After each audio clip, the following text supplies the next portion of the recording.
Welcome to the Author to Authority podcast. And I've got a question for you.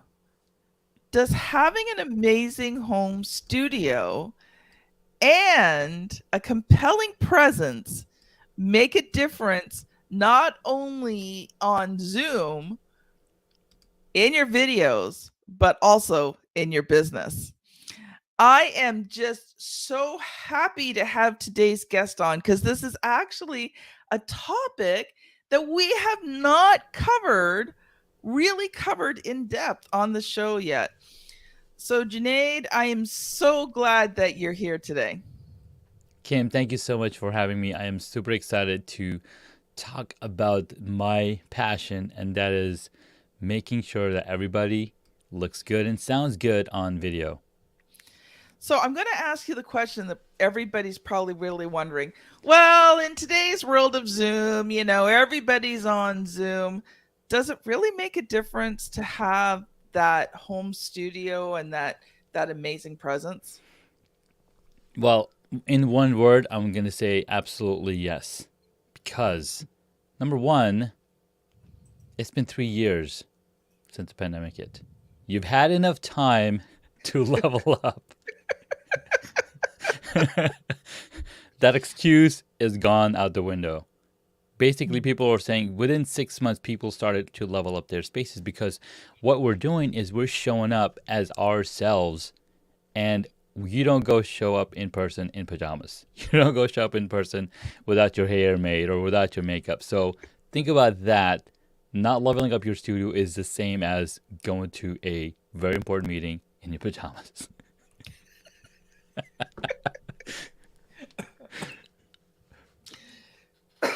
Sorry, excuse me, audience. Our house is very dry, and Mm, I'm trying to figure out how to get a little bit more humidity in so my voice isn't so rough, but some days it is. oh, Ah, but you know what? That's part of being human. And I think, part of having a good presence is also authenticity. amen. 100%. And and as authentically as we are, you want to show the growth. Like, sure, Yes. 6 months ago, we just started. I'm doing video, I'm doing more video, I'm doing more video. But I started to notice, how am I self developing? How am I self leveling Mm, up? And that's in, okay, I need to add some more decor in my background. I need to add more lighting. I need to make sure that people can hear me properly. Because as you create more content, as you create more uh, information, more as you educate people more, they want to be able to understand what you're saying. And if you're not yes. clear in the audio, they're gonna go to the next person who sounds better, looks better. I mean, why do we watch movies? Why do we watch movies and TV shows? It's the eye candy, right? Uh, Yeah. So you yes. draw them in with the eye candy, and then you keep them with the story. I love it. I love it. Let's talk a little bit about you because, like, I can see in your background that, and I got to see the background before you turned on all the fancy lights. You got a ton of figures. I'm sure my son would go absolutely Yes, nuts. you would. So why don't you share a bit of your story and how did you come to, be um, helping people with their home studios? Well, I do call myself the home studio architect, and how did I get here is a beautiful question because I think it was way back in 1985 when my uncle gave me a gift as a film camera as a gift, and it's like, here's something that you can use. So I got really fascinated. I'm like, oh my god, this is a camera. So I started learning and started shooting with it, and that was so long ago, and I just kept that passion into photography. So much so that I got into film. I started creating films about 15 years ago. I was doing films and shooting films and learning everything that I could about cameras and getting even deeper into it. Now, when the pandemic hit, We all started working from home, and some had that luxury to be able to work from home, some didn't. Mhm. But what we did start to do is spend more time on Zoom calls. We spend more time Yeah. with other people, leveling up your heart, connecting with other people. Yeah. And as I am sitting here, I saw my image and I'm like, okay, I didn't like it. So I was like, how can I level up? And we we all know Pat Flynn's been creating these live streams. During the pandemic, he would do Mm. daily live stream on YouTube. And Yeah. his set looked amazing because he had been creating content long before we all had. He had courses, like he had Mm. all of that stuff. But what was really interesting is he created a blog post listing out all the gear that he was using in his space. Yeah. And I go and read that blog post and I was like, wait, I have 90% of the gear that he's talking about. I should Love put it. this together. So because I have a little bit of Hollywood background, filming background, all we're doing is we're staging a set. So Mm. only like everything that the camera sees is pristine. Now Yes. if I showed you what's in my office, there's a lot of boxes, there's a lot of mess around because we have kids. But what the camera sees is not what everybody else sees. So Yeah. you set that scene, you set that stage. So that's what I started to do and put all of these things together. And as I was doing it, people started asking me, "Wait, why is your video so good? What are you doing different?" So I Yeah. started teaching them, I started consulting on it, and that's been the journey, and it's been beautiful. Love it. Still want to find out about those toys in the background. So the toys back here, they're Lego actually discontinued them, but they're Star Wars figures that you would put together. Construct. Basically, I think they had Bionicles back in 2000s, which were the Yes, similar. I You remember remember those. Bionicles? So We they get them for our son. Yeah, so they took those and then they, started doing Star Wars, but unfortunately, they discontinued like that entire lineup. But I was lucky enough to have at least I have like four stormtroopers. I have Darth Vader. I have Kylo Ren. I have Rey and Captain Phasma. I have Love it. Boba Fett back there. I have two or three figures still that I haven't opened out of the box because the fun of Lego is building the Lego, building the stuff. So, Yes. so I have like four or five figures still waiting to go on the shelf. I spent a lot of time with my son when he was little, sitting on the floor, Mm-hmm. building Building Lego with Lego. him. Yes. Yes. And Yes. and it Yes. was it was amazing because back then you could actually buy buckets of Mm-hmm. Lego. Mm-hmm. And so people who had kids who were older who no longer had their Lego would give us these buckets of Lego. So I like Yes. my son had like so much Lego and it Uh would get huh. like all over the place. Yeah. But he loved it and he would just, whatever came to his mind, he would create and I'd create my stuff and Mm-hmm. he'd create his and you know, my Uh. stuff was mostly very symmetrical Sure. and his stuff was kind of all over the place, but it made him happy. Yeah. And I'm like, and it made him happy that I sat and I built Lego with him, right? And then as he got older, Yes. we'd buy him sets and him and his dad would, build out these sets. I remember we Mm. got a Millennial Falcon. Oh my And it was God. probably about it was at least like a foot. Like Okay. it was a It's not pretty the big. full size one, right? No, it was maybe a foot to 2 feet. Like, I mean, it was a good size It was a one, good but it size, yeah. wasn't massive. And they took a lot of time building that Mm-hmm. one out. They actually followed the instructions. That was You pretty kind of cool. have to follow the instructions for those sets. But what's funny is Oh, I have a little group chat with all the Lego fanatics, and they post videos on there all the time. The latest one that I saw was this guy on YouTube created a water ride using Lego. I'm like, what? This is so cool. So I'll share the link with you later on. I love it. I love it. Yeah, Lego has become this massive thing, but you know, I think we can learn from Lego Yes. because when you look at the packaging on Lego, Mm-hmm. when you look at the branding on Lego, Yeah, I mean, they have it down. They know their audience. they do. They Right? absolutely So do. whenever they create something, and they have two different audiences. They have their adult audience and they have their kid audience. Mm-hmm. And all of their branding, you know, their advertising is perfect because they choose which one and they don't try to mix the two. No, So when they're advertising to the adults, it's different than when they're advertising to the kids. that's so It true. is an amazing study in how something that almost closed, that almost died, has Mm-hmm. now become this massive conglomeration. Yeah. Like it's incredible.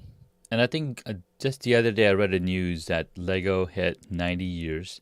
And for that 90-year anniversary, 91 years, they're rolling out something that's mostly most loyal fans can appreciate. And that's their Lego Insiders Club. What this means is that you can, if you're already a VIP member, you can go in and start scanning QR codes from old books and, get rewards for those old books that were not previously registered. So sets that Nice. you bought from Target, sets that you bought on Amazon, like all of those sets can be accounted for because Lego wants to identify and like, hey, we want to make sure that you're keep coming back and buying sets from us. Yeah. Wow. Wow. So, and the reason we talk about Lego and just to bring it back is because I love building stuff, right? So, Mm, that's seen in my background. So that question arises, I'm like, okay, what do I like to do? So what we're doing is going deeper than what you see. And that deeper yes. connection is what the studio is now creating with my audience. They Mm, understand who I am. I love building stuff. I love building studios. I love building Lego sets. Love building all sorts of things. And so that connectivity is what the studio, the professional looking space, brings that personality out without you yeah. having to talk about it. Yeah, and it's funny because we are more than one type of person. I am a Mm-hmm. publisher, but I am also a crafter. Yes. I knit, I crochet, I cross stitch over the years. Nice. A few years ago, I have a new love in my life. It's called a A cricket cutting cricket. machine. Yes. Another cricket And friend. I've got projects I'm working on downstairs right now, but the what I do as a hobby Mm-hmm. is I actually create designs and I have designs created because I have some graphic design skills, but not as quite as many. But I've actually been building out stores on the major sites where people Mm. can go and buy my designs and use them for the cricket machines. There you go. Isn't that amazing? And this is being filmed in September. I just got accepted by Cricut.com to have my designs on their site. Oh my God! Congratulations. I was so excited yesterday when I got the email. I was like, yes. And my husband comes in. He's like, what? And I told him, he's like, wow, congratulations. That's so cool. I'm like, I know. I'm so happy. And what's beautiful about that is on my podcast, Hacks and Hobbies, I talk to folks just like you who took their passions to profit, right? Yeah. You've got to keep at it to be able to make profit out of it. And the more passionate you are about it, the more people see it and the more people want to follow and come to you. Yeah. And what you just said there actually applies to even your videos. Hmm. When you're on Zoom, when you're doing these Zoom calls, when you're on these group networkings, when you're creating your videos, Yeah. it's the passion that attracts people. I've been doing a lot of studying on YouTube lately, Hmm. and one of the things I've been doing is there's a few YouTube teachers and they're amazing. And I love watching their videos because they're doing the things they're telling the people to do. Yes. and you can see the results. When one video gets like 40,000 views within Mm-hmm. 2 days, they've Mm-hmm. got something going on. Yeah. And I've been studying these videos because I want to start creating my own. So I'm doing Mm-hmm. some research ahead of time. I mean, I know that a lot of it's going to come down to practice, but I figure Yes. if I can start off with a few things, a few good things in my bucket, right? Yeah. Like a Yeah. few hints, tips that are going to help. And one of the things I realized was all of these people, they had passion. And when they did their videos, it came out in their voice. It wasn't just a talking head. No. They moved, they had their hands going, right? There was passion in their voice. And I think that's something that we miss out because we think we have to be all this stiff and professional on No. Zoom and you know. But I've learned when I'm me, when I'm authentic, when I'm passionate, and when I share that passion, then I connect better with people. Yes. And that's one of the reasons why Clubhouse blew up. Yeah, People didn't have to think too much about who they were. They just talked. And voice is the number one connection way that humans communicate. I mean, that's what we're doing right now. That's how we communicate with newborns while they're in their tummies. You can still talk to them, and they know your sound and voice. So yeah, I love it. so I know you've come prepared with some hints, some tips, some things that our audience can do right now to not only improve their home studios, but also improve the quality of the content that they share. So I'm going to let you loose for a few minutes to Oh my share goodness, some thoughts, and then we'll talk about it. I love it. So the number one thing that I talk about, well, to get to get it all started, you're looking to not only optimize what you're presenting, but also the messaging. And it Mm, all comes down to practicing your messaging alone. Now, you might not have the best video, and I didn't have the best video for the first 2 years of my YouTube either. What I did is I just put in the reps, have conversations with people, understand how they're telling stories, and started to mimic. So after interviewing about 400 people on my podcast, I mimicked what they did, and I understood and uh, understood how to tell stories, how to mm, communicate. And then on the upside, on the other side, I was like, okay, how can I make my video better? So you start with understanding your own space, because once you yes. understand your space, and in the green room, I was talking to Kim, so I was like, if the window was covered behind you, you'd look a lot better because the light would, the camera would see you more and would stop highlighting the background. So we're making small little adjustments Mm, throughout the day, throughout the year, throughout the month, and you're going to get better, 360%. So if you were to upgrade 1% a day, that's 365% in the whole year. Or, yeah, 30% or 100% in 90 days. So, because we are living in the age of video, and video accounts for a whopping 82% of all internet traffic. And here's a fun yeah. fact: it only takes 10 seconds for your viewers to judge your video quality. And the Yes. better the quality, the more trust and engagement you're uh, cultivating. Because your True. video setup, yeah, it's not just about aesthetics, it's about building relationships and lasting impressions.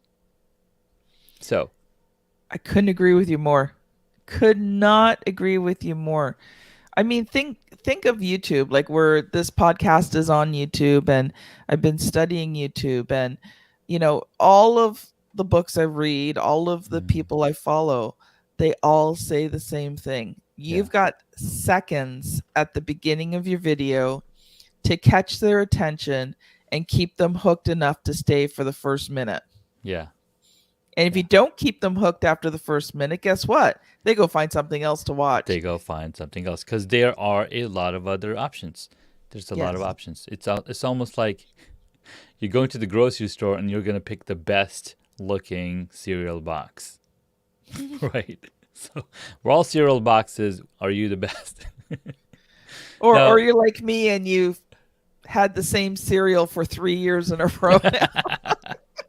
which is okay, That's the other thing, right? I spoke to a gentleman on a pre-call for my podcast, and I was asking him to do a few things Mhm. to look better. He's like, "What are you talking about? I done 200 guest appearances already, and nobody's talked about this." I'm like, well, there were 2 million new podcasts that were added during the pandemic. It doesn't mean that they all had a chance to talk to me, where I could tell them what wrong they were doing. Now, imagine tuning into a video and spotting Mhm. kitchen utensils in the background. Now, if it's not a video about cooking show, Yes. then it's distracting.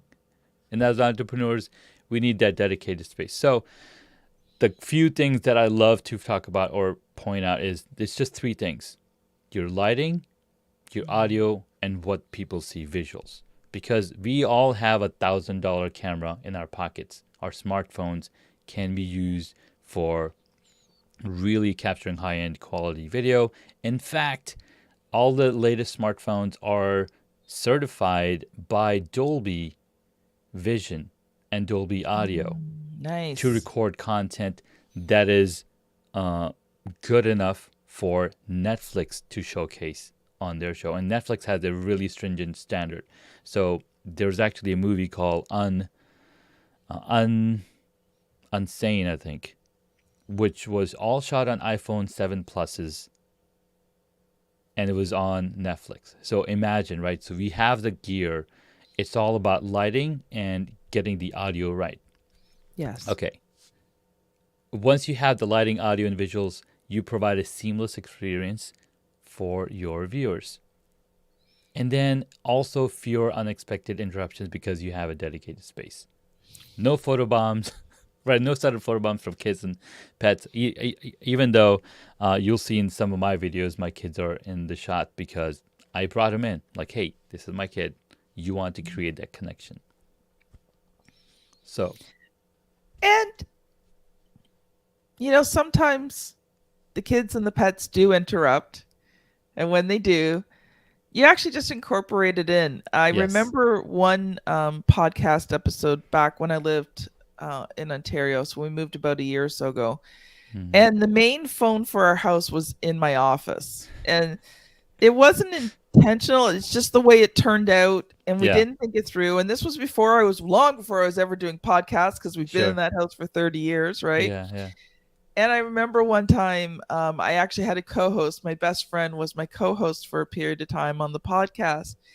And the phone rang right in the middle of an episode. And so I took a quick look around because most of the people who called, like by that time, most people had my cell number. So Hmm. if it was coming to the home phone, it might have been one of the moms. Okay. Yeah. So I took a quick look over at the phone and I said, darn spam people calling me during the podcast and interrupting the show. So I thought I'm just going to go with this and I'm going to incorporate it into the Yeah. show. Yeah. And my co-host, she just laughed, and so we made it this fun moment. And Yeah. I think you have to kind of give yourself some grace too, because sometimes the kids are going to interrupt. Yes. Sometimes the pets, no matter how well you close that door, just find a way Find to a way to get in. sneak in. And so I think it's also about giving yourself grace and just Agreed. going with the flow. Sometimes these things happen and you're just like, might as well make it a part of the video and And have some fun. and you're absolutely right because you might gain even more followers from that little mishap. They're like, "Oh, this guy's just a human. This thing just happened to me," and now they have a deeper connection with you, and they're able to pay more attention to what's gonna happen next. Like, Yeah. oh, I want to see what happens next. What are they actually talking about? There was a cat. There was a phone call. So here's a little secret: good video with bad audio guess what it is? It's a bad video because Yes. viewers might forgive minor visual disturbances, but poor sound can drive them away. So Yeah. investing in soundproofing, something as simple as rugs, foam panels can make a world of a difference. And when it comes to microphones, making sure that you have a microphone that can capture your essence is so Mm. important. So Yeah. there's hundreds of thousands of microphones available, anywhere from $50 to thousands of dollars. You gotta know what's your voice pattern and which of these microphones can capture it the best. So again, experimentation or talking to somebody who knows a thing or two about microphones can definitely help you and bring your voice to uh, to the world. Yeah. And I think too, even just having a microphone is the first step. Yes. Obviously, at points you will upgrade, you will get Mm-hmm. better equipment. But one of the things that when I was setting up this podcast, my podcast mentor said, listen, you have to have a microphone. He Mm-hmm. says, you sound fine through your computer. Yeah. He says, but if you get a directional microphone, Mm-hmm. it deletes a lot of the background noise. Yes, it's going to eliminate the background sounds because as sound waves, as they're coming from outside, they're going to drop. But Mm, then same thing with your voice. If the microphone is further away, for example, if it's built into your computer, it's a lot further away from the speaker, which is our yeah. mouth, right? We're literally a speaker. Well, it's funny because my husband is sort of well, not sort of, he is an electronic guru. Mm-hmm. And he has been the head of, sound, audio, video for Nice. any church that we've ever been in. And he we were having this discussion when I was talking about getting a microphone, and he's like, you have to get a directional one. Yeah. See, what people don't understand is a directional microphone only picks up sound from the top and a little bit around the side. Mm-hmm. So any background noise that doesn't come into the top of the microphone, it doesn't get caught. And Correct. it's actually been really beneficial in this new house. Where we lived before was sort of in the middle of woods. Mm-hmm. We had some neighbors, but they weren't too close. They weren't Yeah. noisy neighbors or anything. We're now living in town, and it's a very kind of tight, cramped town. Mm-hmm. And my neighbor likes to yell obscenities.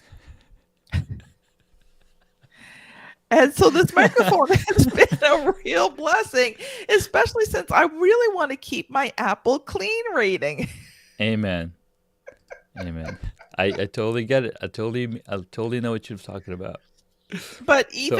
even if with kids in the house, Mm-hmm. like I found when my kids were younger and I was doing this kind of stuff when they were teenagers and they were noisy, because let me tell you, if you Mm-hmm. think toddlers are noisy, teenagers aren't much better. Oh no. They're Yes, either they so are. silent you never see or hear them, or but when they are noisy, they're really noisy. Uh huh. Uh, but yeah, having this one small thing in this, I think this microphone was 150 bucks. Yeah. It's Audio Technica. Mm-hmm. It's a decent brand for Yeah. the cost. No, 100%. And the better, as long as you have a microphone and it's close from your face, that's all Mhm. that matters. You're going to sound great. People can hear you because your voice is the bridge to your audience. So make sure Yes. it's crystal clear. I can't even say my words. Oh, Number, um, go ahead. I'm going to go to number two. What's the number Okay. two thing that we should focus on? It's the lighting, of course. Why do we like the daylight? Well, we can see everything. You don't do a whole lot of things at nighttime because it's dark out. You can't really Yeah. do a whole lot. You need to turn on the lights.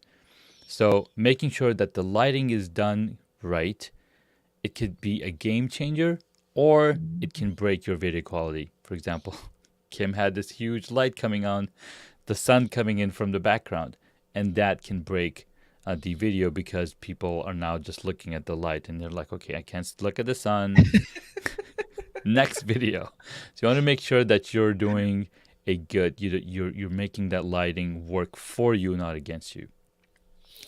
Well, it's funny. This when we first moved into this house a year ago, this room, the person who owned the house before must have been a Toronto Maple Leaf fan, Mm. because the it was a almost black, dark blue. Because Oh wow. Toronto Maple Leaf, it's a very their color is very, very, very, very dark navy blue. Hmm. And so up to about a month or two ago, because I just haven't had a chance to do it with moving and everything else, and then we had a Sure. hurricane. There's been a lot going on in the It's last been a year. lot going on. Yeah. um, I I'd have to close the window because I'd had the dark blue walls, and then if you thought the light was bright now, it was torturous when you came in through dark blue walls. Yeah. And as I had to have so many lights in this room just Hmm. to get it so you could really see me, because the room Yeah. was so dark. So Yeah. I had a friend come in. I paid her to come in and pay because she's a professional painter, and you would not have wanted to see what this room looked like if I had painted it. And this color is actually one that I used back in my other home Hmm. office. And when she painted it, all of a sudden I'm looking better on the video. It's not Yeah. so stark. Like my look is softer. And I Hmm. was like, the first day I sat in the office after she painted, I was just kind of like, oh, this room Wow. feels good. Yeah. It It's was it's so dark. it's such a big difference, and when we moved into our home, we have dark wooden floors, and there wasn't a lot of lights. So I was like, okay, we need to put in some overhead lights to lighten up the room. We still need to paint our house, but they'll come. Things come slowly when you own a home. It's kind of crazy. Especially when So you have kids.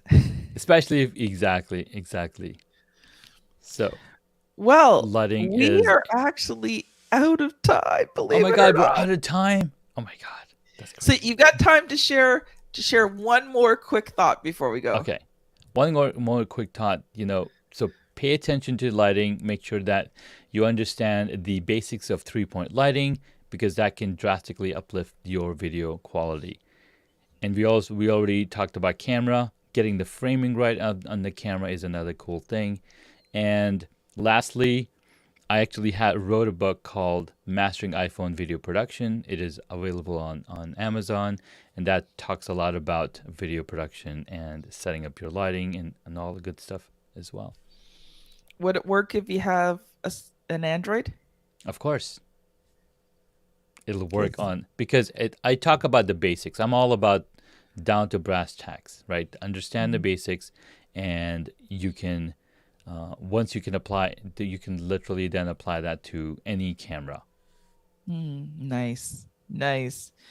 Wow, I have so enjoyed this conversation today, and uh, I would love for you to share how people can connect with you if they have enjoyed this video and they're like, I need to learn more from him. How can they find you? So they can head on over to hacksandhobbies.com. That is my podcast. And if you want to learn more about how to set up a good space, head on over to homestudiomastery.com. Wow, that has been great. We have about a minute left, so I'm going to give you one more opportunity for a final thought. Final thought, go and create content because people are waiting to listen from you. Love it. Love it. Love it. Love it. Love it. Love it. All right. If you have enjoyed this video, I want to encourage you to go back and I want you to listen to episode 415. So if you are on YouTube, you will see the thumbnails somewhere here on the screen. Just click on it. It's Steve Lowell and how to create a $100,000 signature talk. So after today, you've got great basics to be able to create this studio, to create this atmosphere. Steve will help you put the words together so that when you speak, everybody wants to hear what you have to say. So episode 415, if you're on YouTube, click the thumbnail. If you're on your podcast app, just scan back a bit and You know what? Today, let's do something different. Thanks, audience. Appreciate you. We'll see you on the next episode. Bye now.